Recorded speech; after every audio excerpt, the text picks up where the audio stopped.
$6 million a year in benefits from dry land crop revenues being increased, grazing land revenues increasing, and decreasing the amount of groundwater consumption. Those are only 3 small areas of benefits from weather modification. So the other areas that we're going to try to look at is wildlife management. We all know that a wetter spring could bring more foliage for the wildlife. The management there could really see a lot of benefits from additional rain enhancement. Another area is groundwater recharge. I did that study with the Southwest Research Institute, which shows an additional 100,000 acre feet being recharged into the Edwards Trinity Aquifer. That's great, but we need to put a value to that. So we still need to look at that. And last but not least is the municipal use. What is getting runoff into the rivers, into the lakes, reservoirs? A storm that goes over the city of San Angelo, drops an inch and a half of rain, you could turn off your sprinklers for 2-3 weeks. So there's other areas that we could look at. So looking at the benefit cost analysis, $6 million a year for a program that runs on roughly $350,000. And we're still looking at just a conservative amount, 1 inch of rain. The WTWMA target area saw an additional 2 inches last year. So these are extremely conservative numbers. We could be approaching the $30 million range when it's all said and done per target area from the benefits. So that's more fresh in our minds, so I wanted to cover that. Do you guys have any questions on anything further with that? Mike? Thank you. All right. The 2014 season wrapped up mid-October last year. We ended the year with 40 operational days in the San Angelo target area. That's a little below our average, but the numbers make up for the operational days being below. We had 111 total clouds seeded. 58 of those were smaller clouds. We had 20 large and 33 type B clouds. Those are clouds that are seeded as they are moving into the target area. They developed outside. We saw an increase, as I said, 2.02 inches on the year, which is about 15%. One of our better years we've had in that target area for quite a while. That increased water production by almost 1.1 million acre feet. So you look back at it, 2014 was a very successful season. And honestly, going through the year, it felt that way. Everything felt really good throughout the whole year. We had a very efficient season. We had great pilots. Everything just worked really, really well last year. And so far this year, it feels the same way. Speaking of this year, we're 8 days in. We have 8 operational days so far. We started on the last day of March. A couple of the days were smaller days, just going out and kind of working out the cobwebs. But April has been extremely busy. It's been a very active April. We've had 7 operational days. That's more than the 3 previous years combined. So this is really good. It's green. Driving here from San Angelo was awesome. The colors you see are unbelievable. Makes you have pride in living in Texas. A lot of this activity has been induced by a lot of upper level energy, and typically that's a good indicator that the El Nino, although might be pretty weak, is having an effect. It's impacting us. So I feel pretty confident that this is going to continue to be a wet year, and the short-term outlooks through May look really good. So we could keep this up and get through summer. We all know what summer's like here, and then possibly get back into a very wet pattern in the fall. So far, our average precipitation runs about 4 to 5 inches across my target area. Some areas have exceeded 6 inches. The average for the area is 4.4 inches. So we're doing pretty good all in all out there. Any questions on the operations last year or this year? Okay. Moving on to some outreach. I feel outreach is extremely important, educating the public as to what we're doing, why we're there. I continue to be pretty heavy with the outreach. I spoke at my alma mater in Western Pennsylvania. These are going to be meteorology students that disperse throughout the country. So just letting some folks know about cloud seedings. When I went to college, you never heard of it. So it was good to go back there. I spoke at the groundwater management area number 7 meeting about 2 weeks ago. They just wanted to have someone talk about cloud seeding, so I talked to a lot of groundwater folks out there, and we're actually working with the GMA 7 to get put into their water plan. Freeze and Nichols has taken over making their water plan for the next 5 years, and WeatherMod is in there, and it's a very good amount of information on WeatherMod and the water plan. So hopefully that could take us to the next step and start working with the Water Development Board down the road. I'll be talking to a bunch of sixth graders in Schleicher County pretty soon here in El Dorado, and also the San Angelo Lions Club. So the outreach continues, but most of my efforts recently have been towards the legislative session. The TWMA has decided to hire lobbyists to work with us. Mr. Joe Morris is working with us pretty closely, pushing us through and sending us in the right direction, and so far he's doing a pretty good job. Our goal was to You got a month left, Joe. Our goal was to get put into the budget on both sides, on the House and the Senate side, and we succeeded. We did that. We wanted about $4 million. That would be dollar for dollar, help all the programs out to rebuild our infrastructure. We have a lot of really old airplanes. We're flying a 1958 airplane in San Angelo. We need to rebuild the infrastructure, rebuild the radio, telemetry systems, and all that's costing money, and it's going to put too much stress on the water districts that fund us. So we're going to the state to try to get some money to help rebuild the infrastructure and propel us into another decade of weather modification operations. Representative Darby, we thought would be on appropriations, but he was not on appropriations, which kind of threw us through a loophole. We had to figure out what to do, but his staff and Representative Cecil Bell's staff came together, put the writer in on the House side for $2 million, so we're sitting pretty good there. The Senate side was a little more difficult, but Senator Uresti was able to put in the writer for us for $3.75 million. He just went ahead and put in the full ask, where Representative Darby, his staff was worried about what's going to happen with the cutting of the budget and all that. So he was preparing for the future. Senator Uresti was thinking more, well, we'll just get a cut during the conference committee.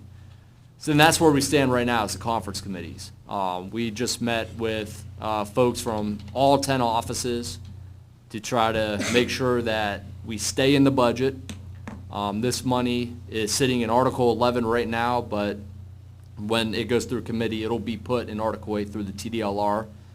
We did seek permission from Director Kuntz to go ahead and do this, and we came to an agreement to where when we get the money through, we have funds for the administrative costs and stuff like that. So any questions on the legislative session? Well, hopefully we have an answer sooner than later, and I guess that'll depend whether we like Joe or not. All right, well, thank you very much. Thank you, Jonathan.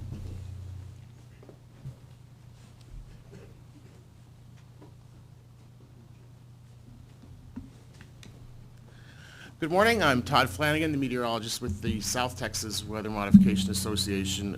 We're starting our 19th year this year. It's hard to believe it's been going that long, and I've been with them for 18 of them. As far as operations, we've had one day in April. We've had a lot of rain. There's parts of our target area that just this month have seen over a foot of rain. We've only been able to work one day because what typically is the problem in our target area, March, April, and then again September, October, is we get a lot of low clouds. And when we have that extensive low cloudiness, it's really hard to target the individual cells, and plus it's not safe for the pilots to be flying at 1,000 feet when that's what the cloud bases are at. So although we've had a lot of rain, we've only been able to work some of it. To address your question that you had about learning about the clouds, and again, with me being with this project in Pleasanton for 18 years, you do learn certain patterns come up at different times of the season. I know, for example, typically in September, we're going to see storms that will look great on radar, and they look like they could be seedable, but you won't find any inflow. But they're putting out 4 or 5 inches of rain per hour. So there's days like that, and I'll know, given the soundings and what's going on in the upper air, that some days, as much rain as we may be getting, the clouds are just not going to respond. They're at their maximum efficiency. I know in the early part of the season, we tend to get most of our severe weather, and again, those are times where we're going to have to hold back on seeding those clouds. In our target area in the middle of the summer, the sea breeze is our main focus for convective development, but those are tricky clouds because they can last maybe 25 minutes, and they've gone through their entire life cycle. So we know with the sea breeze, we're going to have to be really quick to get on them and just stay with it, even though there may not be something on the radar, because something can pop up at any moment along that boundary. So over time, yeah, you do start to become familiar with different patterns, and it does make it easier for you as a meteorologist to recognize these different patterns. So you know, like one day we may need a whole bunch of pilots, and another day, even though we're going to get a lot of rain, there's no point in seeding because the clouds are at their maximum efficiency, and we're just wasting our money flying around when we're really not going to add to the rainfall. But with that, again, one day of seeding, it looks like we're going to have a pretty active year. I've been looking at the long-term climate model since last December, and it's consistently showing Central and South Texas to be wet through June, and that has not changed in 5-6 months. So I'm feeling more confident that that's going to be the case. So I guess that would suggest that we're going to have a lot of low-latitude storms coming across to give us what we've been having so far this spring. But it does show that July and August we're going to be dry, which that seems to be the case the past several years, but also that we're going to return to a wet pattern from September through next spring, which would suggest to me and to anyone else in meteorology that El Nino, as weak as it is now, will likely continue into next season. So I'm hoping that translates for us having a busy season, but we will see. So with that, if there are any questions. Todd, don't forget to fill out a witness form and get it to either me or Tamla before you get out of here. Thanks. All right. Anybody else? Craig? No? Okay. Is that it for the meteorologist reports? Very good. Then, George, that brings us then to the SOAR application under item G.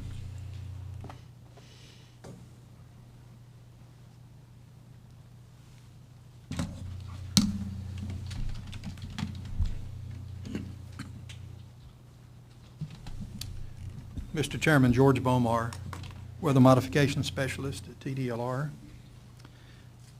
One of the byproducts of having gorgeous winter-like weather on the last day in April is there is no possibility of any convective storms today, which has enabled us to have several of these meteorologists here. Normally in late April, they would be hunkered down at a radar site anticipating some storms to work during the day. So their presence and participation is very much appreciated. Absolutely.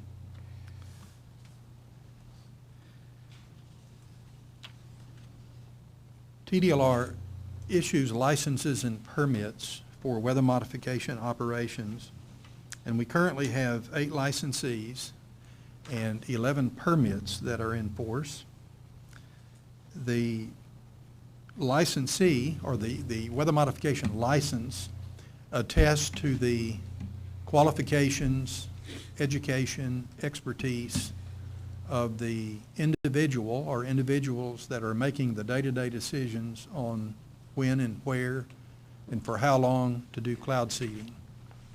And each one of these licenses that we issue on an annual basis, they're renewed in the summer for the coming fiscal year, identifies one or more meteorologists who are primarily responsible for the conduct of the operations that we've heard about today.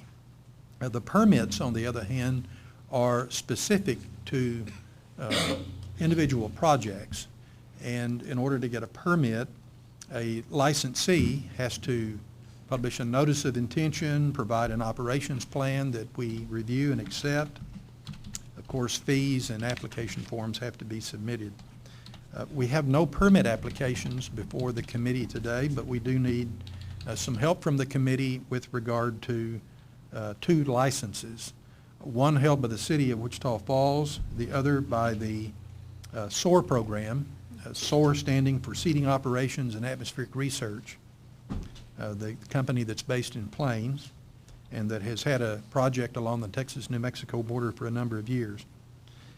As I reported earlier, the city of Wichita Falls has renewed its contract with the SOAR program, and the individual who is to be in control and in charge of that operation for the city of Wichita Falls is Duncan Exisa.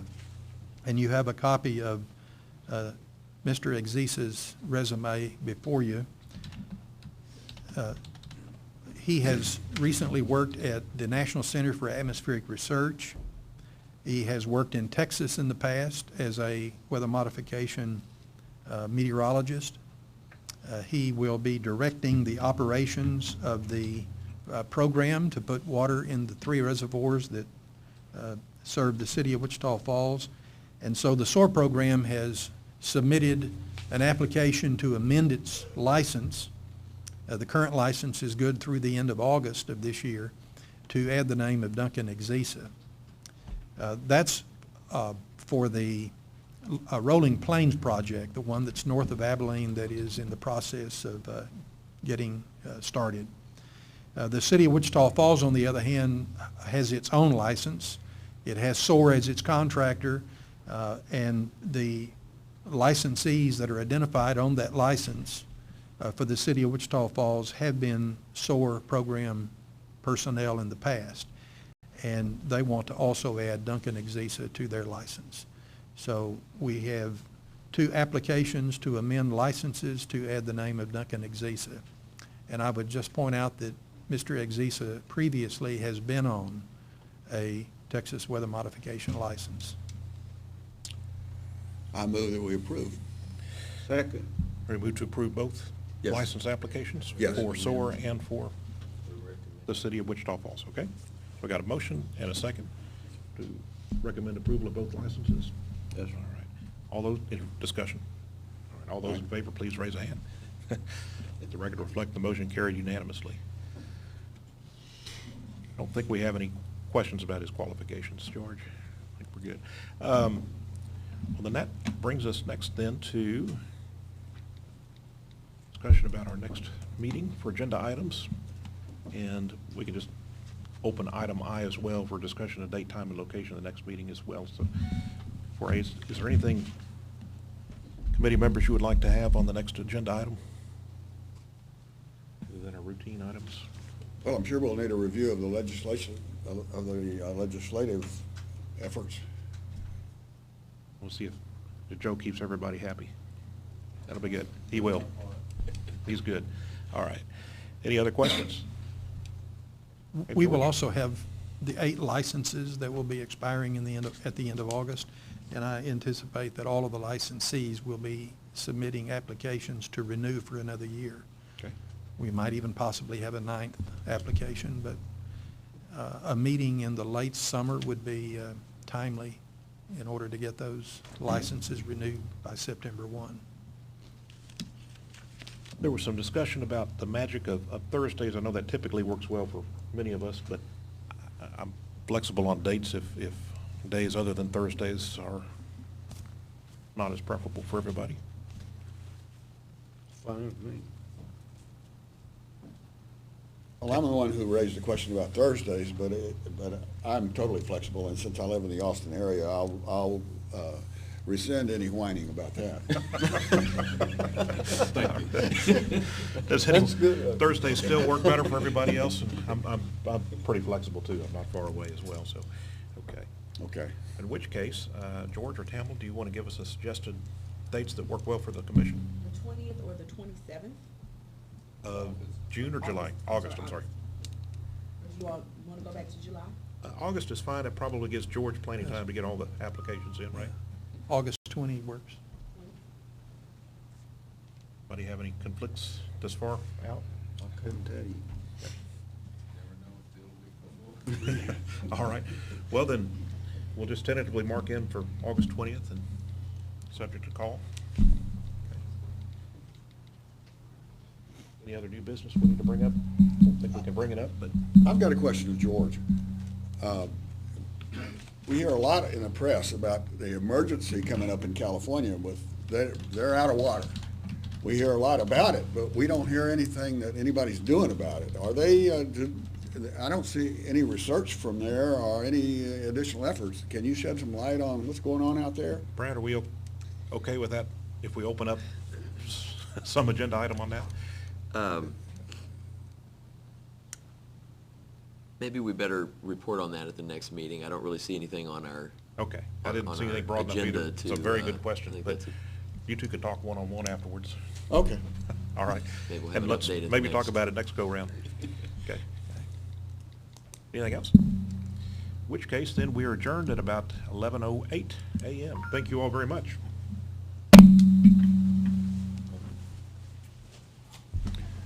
Good job, boss. He's the boss.